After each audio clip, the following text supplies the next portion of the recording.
Salut à tous et bienvenue sur la ferme du mineur. Aujourd'hui on va apprendre à miner avec des logiciels simples d'utilisation. Alors c'est tout de suite.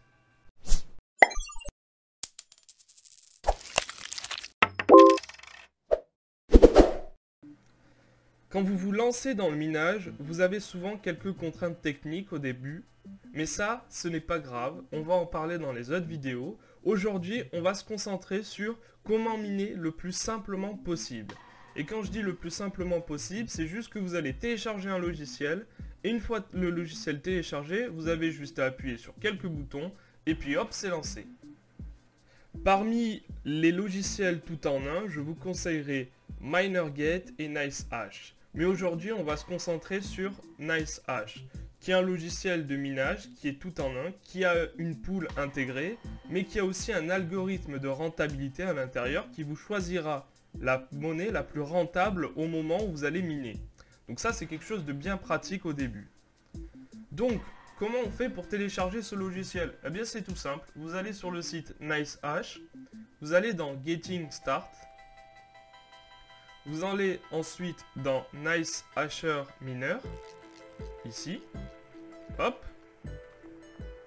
Ensuite, vous allez sur Download NiceHash Miner for Windows, vous le téléchargez tout simplement, hop, on l'extrait.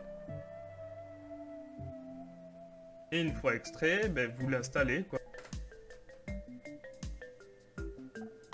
Pour l'installer, c'est super simple. Vous cliquez sur nicehashminer.exe, juste là, hop. Vous cliquez dessus.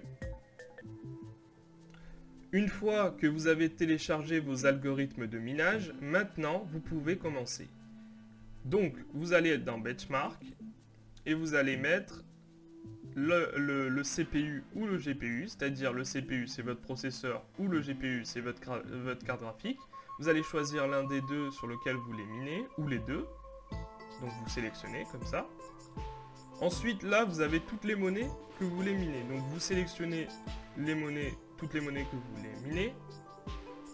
Et vous lancez le benchmark.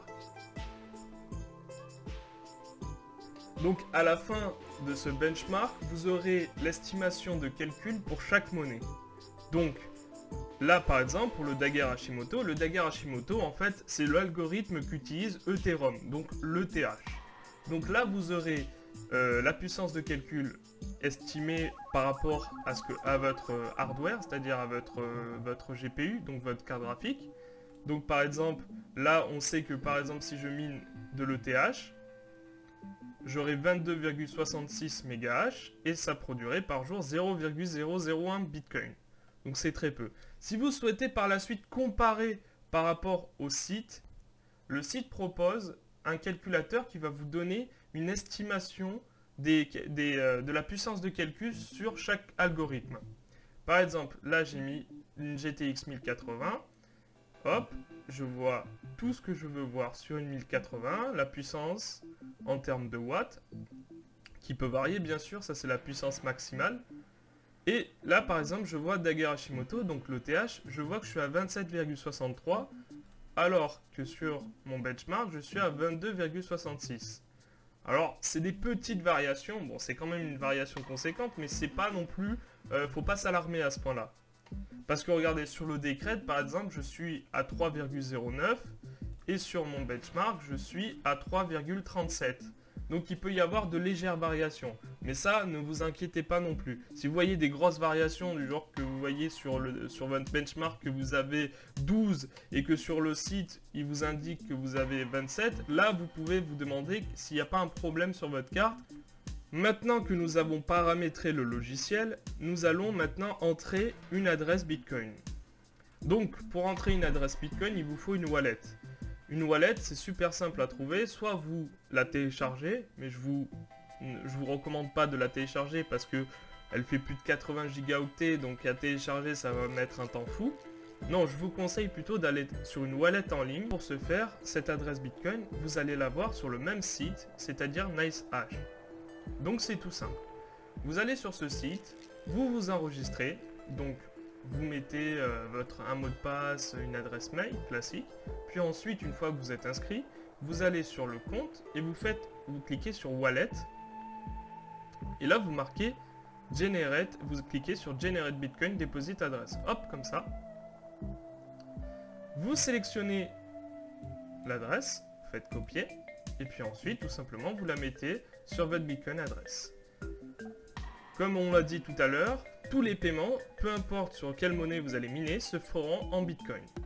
Si vous souhaitez avoir votre rentabilité en euros, vous allez simplement dans Settings, et puis là, vous changez par euros. Hop, donc vous prenez euros ici, et vous faites Save and Close. Et voilà, c'est bon. Et maintenant, vous avez votre rentabilité en euros. Maintenant que tout est prêt, vous pouvez commencer à miner.